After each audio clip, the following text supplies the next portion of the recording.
தீபாவளினா பளிச்சுன்னு ஞாபகத்துக்கு வர்றது பட்டு, பட்டாசு, பலகாரம். பலகாரம்னா ஞாபகத்துக்கு வர்றது மந்த்ரா கடலை எண்ணெய். அபார ருசி, ஆரோக்கியமான உடல் நலம். தீபாவளி அன்னைக்கு மட்டும் இல்ல, என்னைக்குமே கிச்சன்ல இருக்க வேண்டியது மந்த்ரா கடலை எண்ணெய் தான். தினமலர் நேயர்களுக்கு வணக்கம். வணக்கம். மறைந்த முன்னாள் முதலமைச்சர் கருணாநிதியை மேடையில் வைத்துக் கொண்டு அல்டிமேட் ஸ்டார் அஜித்குமார் ஐயா மிரட்டுறாங்க ஐயா என்று பேசியது உங்களுக்கு நினைவிருக்கலாம். அதே போல எம்பி கனிமொழியை மேடையில் வைத்துக் கொண்டு திமுக கவுன்சிலர் நாங்கெல்லாம் முன்னுக்கு வர முடியுமா என்று பேசியிருக்கிறார். ஆனால் கருணாநிதி போல எம்பி கனிமொழி நடந்து கொண்டாரா? விவரங்களை பார்க்கலாம். சென்னையில் மோந்தா புயல் வலுப்பெறுகிறது. இந்த நேரத்தில் மழை பாதிப்பு ஆய்வு கூட்டத்தில் வந்த அதிகாரிகள்லாம் ரீல்ஸ் பார்த்து வீடியோ கேம் விளையாண்டு தங்களுடைய மனச்சோர்வை போக்கிக் கொண்டனர் என்கின்ற நல்ல செய்தியும் கிடைச்சிருக்கு. 30 கோடியை கொட்டியும் அடையாறு மற்றும் கூவம் அந்த கழிமுக பகுதியில் மணல் அடைத்திருக்கிறதாம். 30 கோடி எப்படி கொட்டினார்கள், என்ன ஆனது? முதலமைச்சரே கண்டனம் தெரிவித்தும் வேலைகள் நடக்கவில்லையாமே, என்ன நடக்கிறது? விவரங்களை பார்க்கலாம். சென்னையில் நடந்த திருமண விழாவில் காங்கிரசுக்கும் திமுகவுக்கும் இருக்கிற உறவு அப்படிப்பட்ட உறவு என்று உச்சமிருந்து பாராட்டி இருக்கிறார் தமிழக முதலமைச்சர். பின்னாடி இருக்கும் அரசியல் என்ன, அதையும் தெரிந்து கொள்ளலாம். பல்வேறு கட்ட சதுர பிரச்சனைகளுக்கு நடுவே, இடையூறுகளுக்கு நடுவே 41 கரூர் கூட்ட நெரிசலில் உயிரிழந்த குடும்பங்களை சார்ந்தவர்களை நேரில் சந்தித்திருக்கிறார் எதிர்கால விடியல் என்று கருதப்படுகின்ற விஜய் அவர்கள். என்ன நடந்தது விரிவாக பார்க்கலாம். தீபாவளி நேரத்தில் 800 கோடி ரூபாய்க்கு சக்கை போடு போட்ட மதுவை பாதுகாப்பதற்கு ஒரு கிடங்கை கட்டி வச்சிருக்கீங்க. குடோன் அவ்வளவு இருக்குது, ஆனால் நெல்லை பாதுகாப்பதற்கு குடோன்கள் இல்லையா என்று கேள்வி எழுப்பியிருக்கிறார் நாம் தமிழர் கட்சி ஒருங்கிணைப்பாளர் திரு சீமான் அவர்கள். இதை பத்தி தான் இன்னைக்கு நாம் பார்க்க போறோம். இது சைட்லைட்ஸ்.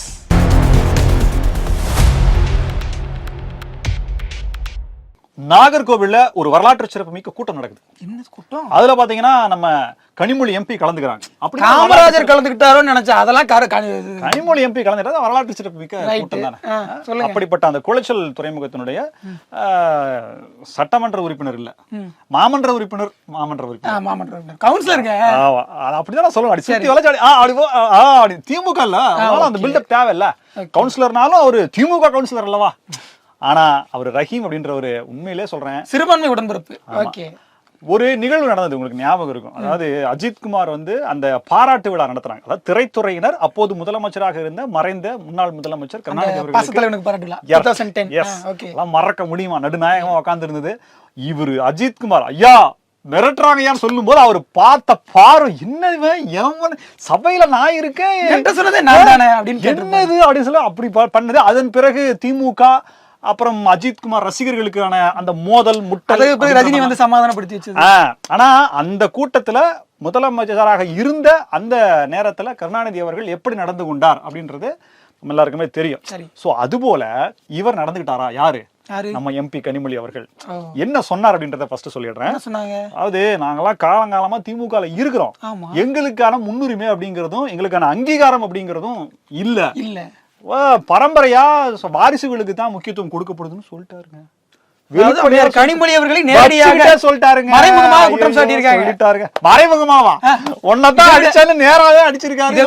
சொல்ல முடியாதுல்ல, மறைமுகமா என்னப்பா பேச முடியும்? தர்ம சங்கடமா இருக்குங்க. உடனே பார்த்தாங்க பக்கத்துல ஒருத்தர் அப்பதான் காப்பி கொண்டு வச்சாங்க, அவர் குடிச்சிட்டு இருந்தார். அவனு என்ன பேசிக்கிட்டு இருக்கா, நீ காப்பியை உறிஞ்சிட்டு இருக்கன்னு சொல்லி அவங்க ஏதோ திட்டா. உடனே ஒரு வேகமா எந்திரிச்சு போய், எப்பா ப்ளீஸ் நீங்க போயிருக்க தயவுசெய்து நீங்க போயிருக்கன்னு சொல்லிட்டு ரொம்ப மரியாதையா அவர் மேடையில இருந்து இறக்கி கீழே அனுப்பிச்சு விட்டுருக்காங்க. இது மரியாதை, இதுதான் அந்த சமூக நீதியா அப்படின்ற மாதிரி இருக்கு. அதாவது எல்லாருக்கும் முக்கியத்துவம் கொடுப்பா, இதை கவலைப்படாதீங்க அப்படின்னு ஆறுதல் சொல்றதை விட்டுவிட்டு கீழே இறங்கன்னு சொன்னதான் மரியாதையா? இன்னும் 2 வார்த்தை பேசியிருப்பாரு. ஆனா அந்த 2 வார்த்தை என்ன வார்த்தையா இருக்குன்னு சொல்லி கனிமொழி மேடம் அவர்கள் யூகிச்சுட்டாங்களோ என்னவோ தெரியல. அவங்களுக்கு ஒரு மாதிரியா போச்சு. நீ தான் மேடையில் இருக்கிறல, அவனை அப்பவே 4 10 பத்தி விட்டு உடனே 2 ஓட்டு லேசா தட்டி இறக்கி விட வேண்டியதானே. இதெல்லாமே நீ எதுக்கு பண்ணாம சொல்லி திருமாவளவர்கள் பாணியில கேட்டுருவாங்களோ அப்படின்னு.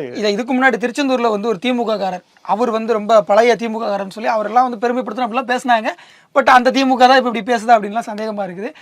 திமுகவோட தொண்டர்களுக்கு போஸ்ட் அடிக்கிறது, கொடி பிடிக்கிறது, மேடை போடுறது, இந்த 1 லட்சத்துக்கு கீழே இருக்கிற கான்ட்ராக்ட் 200 ரூபா, இந்த மாதிரியான பெறப்பட்ட பேடிஎம் பேமெண்ட் ரூபாய், இந்த மாதிரியான மதிப்பு மிகு உயரிய பொறுப்புகளை கொடுத்துருக்கோம்.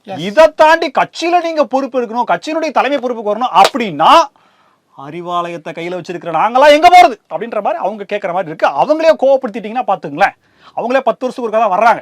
நீங்களா வந்துட்டீங்கன்னா அது கூட சாத்தியமெல்லாம் போயிடுவோம் அப்படின்ற நம்பிக்கையின்மையை அவர்கள் நீங்கள் விதைக்கிறீர்களே அப்படின்றாலும் இருந்தாலும் அந்த நகர்மன்ற உறுப்பினர்களுக்கு ஹேட்ஸ் ஆஃப். மோந்தா புயல் சென்னையை வந்து தாண்டி அப்படியே ஆந்திரா பக்கம் போய் காக்கிநாடாவில் கரையை கடக்கும்னு மோந்து சொல்றாங்க. பார்த்தா சித்திரு அப்படின்ற மாதிரி இருக்கு. அந்த புயல் இல்லைங்க, இது மோந்தா அப்படின்னு வேற பேர் வச்சிருக்காங்க. ஓகே, நுகர்ந்து பார்த்தால் இறந்து விடுவா அப்படின்னு சொல்லி ஆமா, சொல்லுவாங்க. அதனால மோந்தா வந்துச்சு எல்லாம் காலி. தமிழகத்துக்கும் ஆந்திராவுக்கும் அலர்ட் கொடுத்துருக்காங்க. ஸோ தமிழகத்தில் பார்த்தீங்கன்னா 5 மாவட்டங்கள் வந்து இந்த வைகை அணையை வேற திறந்து விட்டுருக்காங்க. ஸோ 5 மாவட்டங்கள் என்ன பயனா 15 கிலோமீட்டர் வேகத்துல நகருதான். எப்பயுமே புயல் வந்து மிக மெதுவா நகருது அப்படின்னா அது இருக்கு, இன்னைக்கு இருக்கு அப்படிங்கிற மாதிரி. பெஞ்சல் புயல் மாதிரி தானே, ரைட்டு. ஓகே, பெஞ்சல் புயலெல்லாம் நாங்கள் தாண்டி வந்துட்டோம். இப்போ அடுத்து மோண்டா வந்திருக்கு. ரசிகர்கள்லாம் வந்து தவறா நினைச்சுக்க வேண்டாம். ஒரு ப்ரோக்ராம் வந்து அப்படி இருக்கிறனால நம்ம அப்படியே கொண்டு போக வேண்டியதா ஓகே, இருக்கு. இப்போ மத்தபடி என்னன்னா நம்முடைய மாசு மறுவற்ற சிறந்த அமைச்சர் ஐயா மாசு அவர் வந்து ஒரு தலைமையில் ஒரு ஆய்வு கூட்டத்தை நடத்தி மழை பாதிப்பு எங்கெங்கெல்லாம் இருக்கு, எல்லா இடத்துலயும் இருக்கு, அதெல்லாம் சொல்லக்கூடாது, எங்கெங்க இருக்கு அதை மட்டும் சொல்லுங்க அப்படிங்கிற மாதிரி ஒரு ஆய்வு கூட்டத்தை நடத்தி இருக்காரு. அந்த மேல இருந்து வருது பாத்தியா மழை துளி, இந்த ஒவ்வொரு துளியும் நீங்க மைக்ரோஸ்கோப் வச்சு உத்து பாத்தீங்கன்னா அதுல கருப்பு சிகப்பு நிறம் தெரியும். அதுல இன்னும் நீங்க உத்து பாத்தீங்க அப்படின்னா திமுகன்னு பொறிக்கப்பட்டிருக்கு. இன்னும் நீங்க உத்து பாத்தீங்கன்னா பேனா தெரியும். பைத்தியக்காரன் நினைச்சிட்டு இருக்கீங்க ஐயா, என் நம்பர் கொஞ்சம் சொல்றேன். அந்த பெறப்பட்ட பேடிஎம் பேமெண்ட் எனக்கும் கொஞ்சம் பண்ணீங்கன்னா நல்லா இருக்கும். கஷ்டத்துல இருக்கு. அந்த ஆய்வு கூட்டத்துல ஐயா வந்து அரசு அதிகாரிகள் எல்லாம் கூப்பிட்டு உட்கார வச்சிருக்காரு. அரசு அதிகாரிகள் என்ன செய்யணும் சார், இந்த இடத்துல இவ்வளவு மழை தண்ணி தேங்கிருக்கு சார், இந்த இடத்துல நம்ம போட்ட ரோடு பணல் ஆயிடுச்சு சார், இந்த இடத்துல நாம வந்து வச்ச போஸ்ட்டுக்குமா சாஞ்சிருச்சு சார், இந்த இடத்துல மரம் வந்து விழுந்துருச்சு சார், இதெல்லாம் சொல்லணுமா இல்லையா? சொல்லணுமா இல்லையா? சொன்னாங்களான்னு பார்த்தோம்னா அதை விட அதிகமாக அவங்க எதற்கு கவனம் செலுத்தியிருக்காங்கன்னா இன்ஸ்டாவில் என்ன ரீல்ஸ் வந்திருக்கு, அப்புறம் வீடியோ கேம் என்ன கேம் விளையாடலாம் அப்படின்னு சொல்லி அவங்க விளையாட. புயலுக்கு இந்த என்ன மோந்தாங்கிறதுக்கு பதிலா நீ போன் வச்சிருக்கலாம், மோனிகானே வச்சிருக்கலாமே, நல்லா இருக்கும். மோனிகா லவ் யூ மோனிகான்னு பாட்டாவது பாடிருப்பாங்க. மோனிகாவுக்கும் எங்களுக்கும் சம்பந்தம் இல்லை, எங்களுக்கு ஒன்லி ஒன் என் மட்டும்தான். ஆமா, இப்போ என்னன்னா நம்ம எப்படி ஸ்ட்ரெஸ்ஸா இருக்கும்போது இந்த மாதிரிலாம் காமெடி பண்ணி சிரிச்சுக்கிறோமோ அந்த மாதிரி அவங்க வந்து ரொம்ப உருட்டாத. சென்னை வாழ் மக்கள் எல்லாம் நடக்கிறது என்ன ஆச்சு, நம்ம உயிரை காப்பாத்திக்கிறதுக்கு என்ன பண்ணணும், போட்டு முதற்கொண்டு ரெடி பண்ணி வச்சுட்டாங்க. கீழ் கிரவுண்ட்ல இருக்கவங்க மேல் கிரவுண்ட்ல ஐயா 500 ரூபா தர ஒரு மாசம் மட்டும் உன்னோட குடித்தனத்துல ஒண்டி குடித்தனமா இருந்துக்கன்னு சொல்லி பேசுற அளவுக்கு சேஃப் மோடுக்கு போயிட்டாங்க. இப்போ என்னன்னா இவங்க வந்து ரீல்ஸ் பார்த்து அந்த வீடியோ கேம் விளையாட்டு தன்னுடைய மனச்சோர்வை போக்கிட்டு தன்னுடைய மன அழுத்தத்திலிருந்து வெளியே வந்திருக்காங்க. அந்த செய்தியை பார்த்த சில ஊடகங்கள், எங்களை மாதிரி ஊடகங்கள் எடுத்து போட்டு பாருங்க வீடியோ கேம் விளையாடுறாங்க, ஆய்வு கூட்டத்தில் பாருங்க என்ன பண்றாங்க, ரீல்ஸ் பாக்குறாங்க அப்படின்னு சொல்லி அதிகாரிகள் அலட்சியம் நியூஸ் போட்டாங்க. அதிகாரிகள் பண்றது பெரிய தப்பு. குறிப்பா ஒரு தகவல் சொல்றேன். நம்ம மவுண்ட் ரோட்ல எல்லாருமே சிட்டிக்குள்ள வந்தா மவுண்ட் ரோட்ல கண்டிப்பா வரீங்க. எக்ஸ்பிரஸ் அவென்யூ தாண்டின உடனே அப்படியே ஒரு ஜோல்டிங் மோட்ல வரும் பாருங்க, கட்ட கட்ட கட்ட கட்ட. நீங்க கொடைக்கானல்ல அந்த ட்ரக்கிங் போற ஃபீல் உங்களுக்கு கிடைக்கும். காரணம் என்னவென்றால் அந்த மழைநீர் சேகரிப்பு குட்டைகள் அந்த மவுண்ட் ரோட்லயே ஆரம்பிச்சிருக்கும். சோ அத அவங்கள வந்து சாதாரணமா வரக்கூடியவங்கள மருத்துவ பயனாளிகளா மாற்றக்கூடிய முயற்சியிலையும் அரசு ஈடுபட்டு நம்பிக்கை வருதுங்க. சாலையில வந்து குழிகள் ஏற்பட்டிருக்கிறத மலை குட்டைகளா பின்ன என்ன பண்ற, எனக்கும் குழந்தை குட்டி குடம்பெல்லாம் இருக்குல்ல. சரி, ரைட். இப்படியாக மாசுடைய ஆய்வு கூட்டம் நடந்து முடிஞ்சிருக்கு. இருந்தாலும் ஐயா மாசு அவர்கள் எதை பத்தி கவலைப்பட மாட்டார். நாளைக்கே இறங்கி 10 சென்டிமீட்டர் மழை பெஞ்சிருங்க, ஆனா ஒரு சொட்டு தண்ணி கூட தேங்கல அப்படின்னு பச்சையா போய் சொல்லுவாரு. நாம நம்பணும். திரைப்படம் போடுறதுக்கு முன்னாடி என்னதான் நடக்குது இந்த ஊருக்கு, சாம்பல் மேடுகளும் மணல் குன்றுகளும் அப்படின்ற மாதிரி அதெல்லாம் இப்ப விட்டுட்டு புகை பிடித்தல் உடல் நலத்துக்கு தீங்கு அந்த மாதிரி தான் போட்டுட்டு இருக்காங்க. அதே போலதான் திராவிட மாடல் ஆட்சி மக்களுக்கு நன்மைன்னு சொல்ல வந்தேன், நன்மைன்னு சொல்ல எதிரிகளே பாராட்டுமாச்சு. Okay, continue. ஆமா, அதாவது என்னன்னா 30 கோடி ரூபாய் கொட்டிருக்காங்க. எங்க கூவத்திலையும் அடையாறுலயும் கொண்டு போய் கொட்டிருக்காங்க. அந்த கொட்டினதுனால தண்ணி போகாம அடைச்சிக்கிச்சு. கருப்பு பணத்தை பதுக்கிறதுக்கு இடம் கிடைக்கல, கூமா கிடைச்சு. ஆமா, அங்கதான் கொட்டிருக்காங்க. 30 கோடி கொட்டிருக்காங்க. பாத்தீங்கன்னா தண்ணி போக மாட்டேங்குது, அடைச்சிக்கிச்சு. அவ்வளவு கொட்டிருக்கீங்க. ஆமா, 2 நாளா வந்து முதலமைச்சர் ஆய்வுக்கு போறாரு. இந்த கள்ளி நில பகுதின்னு சொல்றாங்க இல்லைங்களா, நம்ம வடிகால் பகுதியாக நம்மவர் சொல்ல அந்த மொழியில சொல்லணும் அப்படின்னா.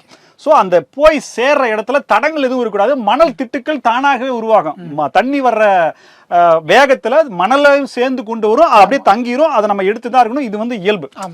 ஏப்ரல் மே மாசத்துல செஞ்சா எங்க அதுக்கு அப்புறம் மீண்டும் மணல் திட்டுக்கள் உருவாகிரும். அப்படிங்கறதுனால மழை வந்த பிறகு, தண்ணீர் வந்த பிறகு அந்த வேலையை போர்க்கால அடிப்படையில் அவங்க பண்ணிட்டு இருக்காங்க. அப்ப கூட பாருங்க அது வேலை ஆகலையாமா. இப்ப என்ன அப்படின்னா இந்த வேலை செய்யறதுக்காக ஒரு நிறுவனத்துக்காக கான்ட்ராக்ட் கொடுக்குறாங்க. எவ்வளவு? 30 கோடி. ஜஸ்ட் 30. ஆமா, 30 கோடி கொடுத்துருக்காங்க. அந்த நிறுவனம் இப்ப என்ன சொல்லு, முதலமைச்சர் ஃபர்ஸ்ட் தடவை போய் பாக்குறாரு, வேலை சரியாகல, கமெண்ட் கொடுக்குறாரு. அதுக்கு அந்த நிறுவனம் என்ன பதில் சொல்றா, நீ கொடுத்த 30 கோடிக்கு இவ்வளவுதான் தோண்ட முடியும் அப்படின்னு சொல்லிருக்காங்க. எடுக்கும் போது தெரியலையாடா கான்ட்ராக்ட், இதுல எவ்வளவு மணல் இருக்கு, இது எடுக்கிறதுக்கு எவ்வளவு செலவாகும்ன்றது தெரியலையா, எல்லாத்துக்கும் போக எங்களுக்கு இவ்வளவுதான் வந்துச்சு, அதுக்கு இவ்வளவுதான் எடுக்க முடியும்னு சொல்லி அவங்க சொல்ற வெளிப்படையா சொல்றாங்க. இருக்காங்க அப்படின்றது. மறுபடியும் இவர் வந்து என்ன நீர்வளத்துறைக்கு அப்புறம் பொதுப்பணித்துறைக்கெல்லாம் கமாண்டிங் போனோம்னா இரும்பு கரத்தை அப்படியே முறுக்கி இருக்காரு. உடனே எல்லாம் பயந்துட்டாங்க. ஜேசிபியோட இது வச்சு அல்ற மாதிரி பேசுறீங்க. அப்படியே பயந்துட்டாங்க. மறுபடியும் பார்த்தா மறுபடியும் அங்க வேலை ஆகலையாமா, மணல் திட்டுகள் தண்ணி போய் சேர்றதுல சுணக்கம் ஏற்பட்டிருக்கு. சோ மறுபடியும் அங்க ஏதாவது லீக்கேஜா ஃபீட் பாக்ஸ்கள் கைமாறி இருக்கின்றவா, இதுக்கு மேல நான் வெளிப்படையா மறைமுகமா எதுவும் சொல்ல முடியாதுங்கய்யா. ஏன்னா நாங்க பொதுநலன் கருதி இவ்வளவுதான் பேச முடியும். 30 கோடி ரூபாய் கொட்டிருக்காங்கன்னா சிமெண்ட் ஜல்லி எல்லாம் எடுத்துக்கிட்டு 30 கோடி ரூபாய் கொட்டிட்டீங்களான்ற சந்தேகம் வருது. ஏன்னா அவ்வளவு அடைச்சு நிக்குது இல்லையா? இதுல கூடுதல் தகவலா என்ன அப்படின்னா, அங்க துணை முதலமைச்சர் அவர்கள் வந்த அந்த காட்சி அப்படிங்கறத அப்படியே ஷார்ட்ஸ் போட்டு அப்படியே டாம் க்ரூஸ் மாதிரி அப்படியே ஹிந்தி என்னது ஹாலிவுட் மாதிரி வந்தாங்க. லெவல் அப்படியே அப்பா ரசிகர் மன்ற தலைவர்னா அவர்தான். மழை தண்ணி முழங்காலுக்கு வந்துடக்கூடாதுன்றதுக்காக ஷார்ட்ஸ் போட்டுட்டு ஷார்ப்பா வந்திருக்காரு. அதையெல்லாம் பதிவு பண்ணிருக்காங்க. அதுக்கு என்னங்க ஒரு பொறுப்புல இருக்காரு, அவர் வரலாமான்னு சொல்லி கேட்டுருக்காங்க. அவர் நாடு, அவர் மக்கள், அவர் எப்படி வேணா வரலாம் அப்படின்ற கருத்துக்களையும் சிலர் சொல்லலாம். அதே நேரத்துல விஜய் அவர்களுடைய கூட்டத்தை பத்தி கேட்டிருக்காங்க. ஏங்க எதை பத்தி பேசிட்டு எதை பத்தி கேக்குறீங்க? கோவப்பட்டார் மனுஷன். எவ்வளவு சாந்தமா சொரூபியா சாய்பாபா அடுத்தபடியா சாந்தமா இருக்கிறது அவர்தான். ஆமா, அவரை போய் நீங்க கோவப்படுத்திட்டீங்க, என்ன ஆகும்? தமிழ்நாட பத்தி எரியாதா அப்படின்ற மாதிரி. அப்புறம் நீர் ஊற ஊற்றணும். ஆனா அதுக்கும் எண்ணில் ஆரம்பிக்குது. ஐயோ சரி ஓகே விடுங்க. இப்ப 30 கோடி செலவு பண்ணி ஒன்னும் வேலைக்கு ஆகலன்ற மாதிரி சொன்னதுனால மீண்டும் வேலையை சீக்கிரமா முடிங்க அப்படின்னு சொல்றாங்க. ஏப்பா இதெல்லாம் எப்ப செய்யற வேலை? மழை வர்றதுக்கு முன்னாடியே செய்ய வேண்டிய வேலை. ஜூன் ஜூலைல முடிக்க வேண்டிய வேலையை அக்டோபர் மாசத்துல வச்சு ஒட்டிட்டு இருக்கீங்க. இதான் நைட் முழுக்க ஒட்டிட்டு இருக்கீங்க. இது எந்த அளவுக்கு அப்படின்னா ஊழல் மலிந்து இருக்கிறதா அப்படின்ற கேள்வி முன்வைக்கிறாங்க. ஒரு உயிர் சம்பந்தப்பட்ட விஷயம், மக்களுடைய பாதுகாப்பு சம்பந்தப்பட்ட கொஞ்சம் திடீர்னு மழை வந்துச்சு அப்படின்னா அந்த கடைநிலை பகுதியில் இருக்கக்கூடியவர்களுக்கு உடனே தண்ணி உள்வாங்கக்கூடிய ஆப்போசிட்ல வரும். தூண்டில் விளைவுலாம் வச்சிருக்காங்க. இருந்தாலும் ஆரும் கரைகளை அதுலயுமே வந்து இப்ப இதுல என்ன அப்படின்னா, அந்த எடுத்த நிறுவனம் இருக்கு இல்லையா, அவர் வந்து பெறப்பட்ட பேடிஎம் பேமெண்ட் லிஸ்ட்ல இருப்பாரா, உடன்பிறப்புகளாக இருப்பாரா? ஒருவேளை அப்படி இருந்தால் அவர்கிட்ட யாரு போய் கேள்வியை கேட்கறது? இப்ப 30 கோடி ஒதுக்குனது நீங்க சொல்றீங்களே, அப்ப 30 கோடி அந்த நிறுவனத்துக்கு எவ்வளவு போச்சு? இடையில ஒரு சிலர் வந்து டிஃபன் காசு, டீ காசு அதெல்லாம் எடுத்திருப்பாங்களே, இப்ப அதெல்லாம் எவ்வளவு போச்சு அப்படின்ற இந்த கேள்விகள் தான் வருதே தவிர கடைசியில மாட்டிக்கிட்டு முழிக்கிறது. 30 கோடி ரூபாய்க்கு இவ்வளவு பேசுறாரு. அந்த பள்ளிக்கரண 2000 கோடி ரூபாய் என்ன பேசு? ஆமா, 4000 கோடி ரூபாய் கூட தான் நாங்க புது ப்ராஜெக்ட் ஒன்று போட்டோம். மேயர் கூட சொன்னாரு 4000 கோடி எங்க, அதுக்கே நாங்க வந்து சொல்லிட்டோம் மழை பெஞ்சா தண்ணி நிக்க தான் செய்யும், மோட்டர் 100 ரெடியா இருக்குது, வண்டி 100 ரெடியா இருக்குன்னு 30 கோடிக்கு வந்து பேசிட்டு இருக்க. போப்பா போய் வேலையை. அதனால யாரும் மழை வெள்ளம் தேங்குது என்று கவலைப்படாதீங்க. நீங்க நிம்மதியா வீட்டுல இருங்க. மழை தண்ணி வீட்டுல வந்தா வரவேற்றுங்க, அவ்வளவுதான். இன்றைக்கு சென்னையில் நடந்த ஒரு திருமண விழாவில் தமிழக முதலமைச்சர் ஸ்டாலின் அவர்கள் உரையாற்றும் போது காங்கிரஸுக்கும் திமுகவுக்கும் இருக்கக்கூடிய நட்பு அப்படிங்கிறது அப்படிப்பட்ட ஒரு நட்பு. ஒரு நேரத்தில் எல்லாரும் எளியும் புனையுமா இருக்கத்தான் செஞ்சோம், அதுக்கப்புறமா எல்லாம் அப்படியே சால்வ் ஆகிட்டோம் அப்படிங்கிற மாதிரி வந்து ஒரு ஓமையோட அப்படியே வந்திருக்காப்புல. என்ன அவர் என்ன சொல்றாரு, காங்கிரஸும் நாங்களும் ரொம்ப வந்து இணக்கமான ஒரு கட்சி, எங்களுக்குள்ள உட்டும் போல.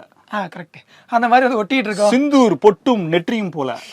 இப்படியில ஓகே, இப்படிலாம் வந்துட்டு அவர் உண்மை சொல்லலை, நாங்களும் எளியும் முனை சொல்லலை, நீங்க சொன்னதும் சொல்லலை. அவர் வந்து பொதுவாக காங்கிரஸ் நாங்களும் அப்படி ஒரு நட்புல இருக்கோம், அதனால எங்களுக்கு எந்த பிளவும் ஏற்படாது, எங்களுடைய நட்பு கொள்கை நட்பு அப்படின்னு பேசியிருக்காரு. காங்கிரஸுடைய காலகட்டங்களில் சிபிஐ ரைடு நடந்தது, அதுபோக ஆளுநர் முறையை பற்றி எந்த விதமான வாயும் திறக்காமல் இருந்தது, எந்த விதமான மாநில சுயாட்சியை பற்றிய குரலையும் திமுக கொடுக்காமல் இருந்தது. இப்படிப்பட்ட விஷயங்கள்லாம் ஞாபகப்படுத்தணும்னா இவங்களுடைய கொள்கை நட்பு எப்படிப்பட்டதுன்னு தெரியும். ஒரு காலகட்டத்தில் காங்கிரஸும் திமுகவும் ஒட்டி பிறந்த இரட்டை குழந்தைகள் அப்படின்னு சொன்னது யாரு? ஐயா ஸ்டாலின் அவர்கள் தான். அவர் தான் இன்னைக்கு திரும்பவும் கரெக்டாக பேசுறேன். அதாவது காங்கிரஸ் இருக்கக்கூடிய கீழ் நிர்வாகிகள் எல்லாம் திமுக விமர்சிக்கிறாங்க. திருமாவளவன் திமுகவோட அப்படியே ஈருடல் ஒரு அப்படின்னு சொல்லி அவர் சொல்றாரு. செல்வப்பிரதை மட்டும் போட்டி போட்டுறீங்களா? திமுக தலைமை காங்கிரஸ் தலைமையை நாங்க இப்படி அப்படின்னு சொல்லி சொல்றாங்க. இப்ப சொல்றாரு என்னன்னு எனக்கு ஒண்ணு புரியல. ராகுல் சகோதரர் வந்து நான் யாரையுமே சகோதரர்னு சொன்னதே இல்ல, ஆனா ராகுல் காந்தியை மட்டும் தான் சகோதரர்னு சொல்றேன். காரணம் என்ன? எங்களுக்குள்ள அப்படி மக்களுக்கு எல்லாம் அப்பா, ஆனா ராகுலுக்கு மட்டும்தான் சகோதரர். ஆமா, அப்படிப்பட்ட ஒரு அளவிலாவிய நட்பு எனக்கும் ராகுலுக்கும் நடுவில் இருக்குது அப்படின்னு சொல்லி 2 பேரும் நட்பையும் சொல்லியிருக்காரு. இதுக்கு பின்னாடி ஒரு அரசியல் இருக்கு. என்னன்னா ஐயா, இந்த கருத்து ராகுலுக்கு தெரியா சென்று சேராம பாத்துங்க. அவர் ஏதாவது மறுப்பு அறிக்கையோ இல்ல வேற ஏதாவது தகவலோ சொல்லிடுவாங்க. டிவைடர் தாண்டி போய் ஸ்வீட் வாங்கிட்டு வருவாப்ல. என்ன பட்டு பேசிட்டு இருக்கீங்க? இப்ப என்னன்னா இதுக்கு பின்னாடி ஒரு அரசியல் இருக்கு. நேற்றைக்கு காங்கிரஸுடைய அந்த தலைமையகமான சத்தியமூர்த்தி பவனில் நடந்த செயற்குழு கூட்டம், அதுல மேலிட பொறுப்பாளரான கிறிஸ் ஜோடங்கர் பேசும்போது என்ன சொல்லியிருக்காருன்னா, இப்போதைக்கு நம்முடைய புஜ பலத்தை, அதாவது கட்சி பலத்தை காட்டுவோம், எப்படி வெயிட் லிஃப்டிங் பவர் லிஃப்டிங்லாம் பண்ணி நம்முடைய புஜ பலத்தை நிரூபிப்போமோ அந்த மாதிரி கட்சி பலத்தை நிரூபிச்சுட்டு அப்புறமா சீட்டை கேட்டோம்ச்சிங்களேன். ஐயா, நம்ம கிட்ட பழமும் இல்ல காயும் இல்ல அப்படின்னு சொல்லியிருப்பாங்க. அது பழம் அல்ல, பலம் பலம், எஸ் பவர், அதை வந்து காட்டணும் அப்படின்னு சொல்லியிருக்காங்க. இப்போ என்னன்னா, இதுக்கு முன்னாடி நாங்குநேரியில இந்த சீட்டை எங்களுக்கு கொடுத்தீங்கன்னா நல்லா இருக்கும்னு சொல்லிட்டு உதயநிதி கேட்டாரு, கொடுக்கல, அது வேற விஷயம். ஆனா இப்போ ஈரோடு கிழக்கடை தேர்தலில் பார்த்தீங்கன்னா காங்கிரஸ் தான் சீட்டு போக வேண்டியது. என்னையா போற போக பார்த்தா 234 பாதி கொடுத்து கடைசியில துணை முதலமைச்சர் பதவியும் கொடுத்துருவாங்க போல இருக்க. ஈரோடு கிழக்கில் காங்கிரஸ் சீட்டை புடுங்கினது திமுக தான். இப்போ 22ஐயும் 22 குறைச்சிருமோ அப்படின்ற ஒரு பயம் வேற இருக்கு. அதனால ஐயா ஸ்டாலின் பேசுனதுக்கு பின்னாடி இது உள்குத்து இருக்குமோன்னு ஒரு சந்தேகம் இருக்குது. அதே நேரத்தில் காங்கிரஸ் என்ன சொல்றாங்க, இப்போதைக்கு திமுக விமர்சிக்க வேண்டாம், ஆட்சியில பங்கு அதிகாரத்தில் பங்கெல்லாம் கேட்க ஆரம்பிச்சிட்டாங்களா, இப்போதைக்கு அமைதியா இருப்போம் அப்படின்னு கிறிஸ்டியோடங்கள் சொன்னதாக ஒரு செய்தி வந்திருக்குது. செல்ல பெருந்தகை அதே நிலைப்பாட்டில் தான் இருக்காரு. அதனால எவ்வளவு சீட்டு கொடுத்தாலும் வாங்கிக்குவாங்க அப்படிங்கிற ஒரு நிலைமை தான் இருக்கு.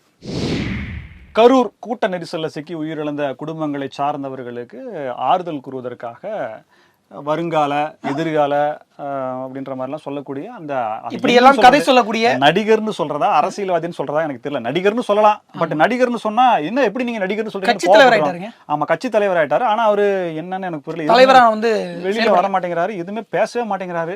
முதல்ல வீட்டை விட்டு வெளில வாங்க அப்படின்ற மாதிரி சொன்னாங்க. பனையூர்ல இருந்து மகாபலிபுரம் வரைக்கும் வந்திருக்காரு. அப்பப்ப சூப்பர் மார்க்கெட்ல எதுனா பணம் பொருள்லாம் வாங்கி கொடுத்துருவாங்க போல இருக்குது, எதுவுமே வாங்குறதுக்கு வெளில 33 குடும்பங்களை சேர்ந்தவர்கள் வந்திருக்கிறதாக ஒரு செய்தி வந்துச்சு. 41 சோ அதுல இருந்து எத்தனை குடும்பங்கள் விடுபட்டுச்சுன்னு நமக்கு தெரியல.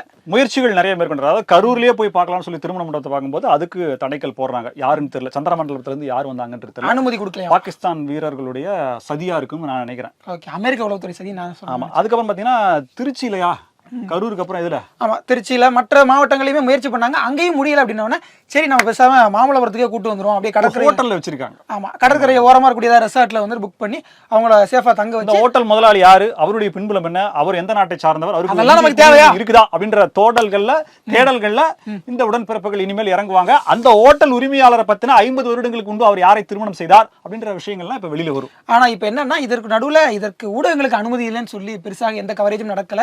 இதற்கு நடுவில் ஏதாவது லீக்கான வீடியோக்கள் வந்து எனக்கு அதிகமா சாயங்காலத்துக்குள்ள வந்துரும் நினைக்கிறேன். இதெல்லாம் பரவாயில்லப்பா. தாவேக்காவுடைய பொருளாளர் யாரு கார்ல வர்றாரு, கார்ல வந்து கேட்டுக்கு வெளியில நிக்கிறார். அவர்கிட்ட ஐடி கார்டு இல்லன்னு அந்த பவுன்சர்ஸ் உள்ள விடல. பொருளாளர்ல தலைவரா இருந்தா விட மாட்டான். 10 நிமிஷமா வெளியில இருக்காரு. ஆர்ன் அடிக்கிறார். விஜய் உள்ள இருந்து யாருப்பா ஆர்ன் அடிக்கிறா, ஏதாவது என்ன பாருங்கப்பா, ஆம்புலன்ஸ் கீது வந்துச்சுன்னு சொல்ல நான் என்ன சொல்றேன், ஆம்புலன்ஸ். அப்புறம் அவரு உடனே யாரோ வந்து வெளியில வந்து பார்த்தோன்னா இவர்கிட்ட சரி சொல்லிட்டு அப்புறம் இவரை உள்ள விடுறாங்க. அதாவது நான் இது எதுக்கு சொல்ல வரேன்னா, தாவேக்காவில விஜயை தவிர வேற யாரையும் தெரியாது அப்படின்ற மூட்ல தான் பவுன்சர்ஸ் இருக்காங்க. மக்கள் இல்ல, பவுன்சர்ஸே இருக்காங்க. எஸ், இப்போ இந்த 33 குடும்பங்களை சேர்ந்தவங்களும் பார்த்துட்டு வந்து என்னென்ன ஃபீட்பேக் சொல்ல போறாங்க அதெல்லாம் வந்து நம்ம வந்து கேப்சர் பண்ணி, குறிப்பாக அவங்கெல்லாம் வந்து தெரிஞ்சிருப்பாங்களா மாட்டாங்களா, வரைஞ்சிருப்பாங்களா மாட்டாங்களா, விஜய் என்ன சொல்லியிருப்பாரு, இப்படி பல கேள்விகள் இருக்கு. இது எல்லாத்துக்குமே விட அனைக்குமா நாளைக்குள்ள கிடைக்கும். ஆனா அதாவது கொடுக்குற தெய்வம் கூரையை பிச்சுட்டு கொடுக்குன்னு சொல்லுவாங்க இல்லையா, ஆனா அது வந்து ஒரு டைம் தான். எப்படி இந்த 41 பேரின் மரணத்திற்கு யார் காரணம் அப்படின்ற கேள்விக்கு விஜயை நோக்கி எந்த கையுமே நீளலையோ இது வரைக்கும் நீளல. அது வந்து அவருக்கு பிளஸ்ஸாக பார்க்கப்படுது. ஆனால் இதே நிலைதான் எல்லா எக்காலமும் நீடிக்கும் அப்படிங்கிறது யாருக்குமே இல்ல.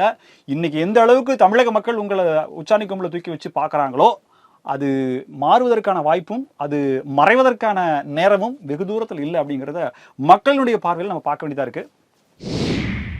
தமிழ்நாட்டில் அவ்வளவு நெல் வந்து போன வருஷத்துல விளைஞ்சிருக்கும் போல. இவ்வளவு இருக்குமா? நிறைய இருக்குமா? நிறைய அந்த லெவலுக்கு, அதாவது இந்தியாவில் வந்து உலகத்திலே வந்து அதிகப்படியான நெல் வந்து தமிழ்நாட்டில் விளைஞ்சிருக்கும் போல. அதை வந்து கிடங்குகளில் சேமிப்பதற்கு தமிழ்நாடு காரணம் என்ன காரணம்? அரசர் நம்ம அப்பாவா இருக்கிறதுனால வருண பகவான் தானாகவே வந்து விளைச்சிங்க, தண்ணி வேணுமோ அப்பெல்லாம் எனக்கு போன் பண்ணுங்க, நான் வந்துடுறேன். மாதம் மும்மாரி மழை பொழிந்து அதன் அடிப்படையில் நிறைய விளைச்சல் வந்திருக்கு. அந்த விளைச்சல் வந்ததுனால அவ்வளவு நெல்லையுமே கொட்டி வைக்கிறதுக்கு கிடங்கு இல்லாம போச்சு. அதன் காரணமாகத்தான் சில நெல்கள் வந்து பாதிக்கப்பட்டு முளைச்சு போச்சு, பயிராக. வருண பகவானுக்கு தெரிஞ்சது இந்த சிமெண்ட் கல்லு பகவானுக்கு தெரியல. ஆமா பாருங்க, அது வந்து கிரேக்க கடவுளா இருக்கும்னு நினைக்கிறேன். என்னமோ இப்படிப்பட்ட சூழல்ல அந்த நெல் பாதிக்கப்பட்டதற்காக விவசாயிகள் நிறைய பேர் கதறினாங்க. ஆனா உதயநிதி அவர்கள் இல்லவே இல்லைன்ட்டார்ல. ஆமா, அந்த நெல்லாம் தேவையில்ல அப்படின்னு சொல்லியிருப்பாங்க போல. முளைச்சதெல்லாம் கோதுமைங்க, நெல் ஒண்ணு கூட கிடையாதுங்க. எஸ் பஞ்சாப்ல கொண்டே வைக்கணும், இவனும் பிரச்சனை கிடையாது. இப்ப என்னன்னா இந்த பிரச்சனைக்கு நடுவில் திரு சீமான் அவர்கள் நாக்கப்படுங்கிற மாதிரி நல்ல நறுக்குன்னு திமுக அரசை பற்றி சில கேள்விகளை கேட்டிருக்காரு. என்னன்னா கடந்த தீபாவளியில் எவ்வளவு டாஸ்மாகுடைய இது விற்பனை வந்துச்சு? 800 கோடி ரூபா. 790 டார்கெட். ஆனா 600 என்னமோ தான் வச்சாங்க. ஆமா, அதான் தாண்டிடுச்சு. 800 கோடி ரூபாய்கிட்ட டார்கெட். பாரு, எவன் வந்து கேட்டாலும் சரக்குல மட்டும் சொல்லக்கூடாது, ஸ்டாக் ஃபுல்லா வை, வெளியில அடிக்க வை, பாத்துக்கலாம். அந்த அளவிற்கு கோடவுன்களை செட் பண்ணி சரக்கை வந்து மக்களுக்கு வந்து இடைவிடாது விநியோகித்த திராவிட மாடல் அரசால நெல்லை பாதுகாக்கிறதுக்கு குடோன் கட்ட முடியல அப்படின்னு நல்லா நாக்கப்படுது நறுக்குன்னு கேட்டிருக்காரு. இங்க உள்ள நெல்லையெல்லாம் வந்து மலையில இதுலயுமே ஒரு லாஜிக் கிடைக்குது. இது டாஸ்மாக்ல பாட்டிலுக்கு 10 ரூபா தான், நெல்லுக்கு மூட்டைக்கு 40 ரூபாயில இருந்து 80 ரூபா வரைக்கும் வாங்குறாங்க. அப்படி பார்த்தாலும் உங்களுக்கு அதிகமா தான் வந்துரும். ஏன் நீங்க அதை செய்யல? இதுல ஏதோ இருக்கு, உண்மை கண்டறியும். ஆனா இது சீசனல் பிசினஸ், அது daily business. Seasonal daily business இல்லையா? இப்ப அந்த இடத்துல விஷயம் இருக்கு. இங்க இருக்கக்கூடிய நெல்லெல்லாம் மழையில் நனைய விட்டு முளைக்க விட்டுட்டு ஆந்திரால இருந்து அரிசி இறக்குமதி பண்றீங்க, உங்களுக்கு வெக்கமா இல்ல அப்படின்னு அவர் தான் கேட்டிருக்காரு, நான் கேட்கல. ஸோ இப்படி ஒரு கேள்வியை கேட்டிருக்காரு. இது போக இந்த மதுவுக்கெல்லாம் கிடங்கு கட்டின நீங்க ஏன் நெல்லுக்கு கிடங்கு கட்டல அப்படிங்கிற கேள்வியோட, சுடுகாட்டில் நான் நிறைய நெல் மூட்டையெல்லாம் அடுக்கி வச்சிருக்காங்க. அந்த மாதிரிலாம் நெல்லை பாதுகாக்க வேண்டிய ஒரு இழிநிலைக்கு, ஒரு அவலச்சூழலுக்கு விவசாயிகள் தள்ளப்பட்டிருக்காங்க.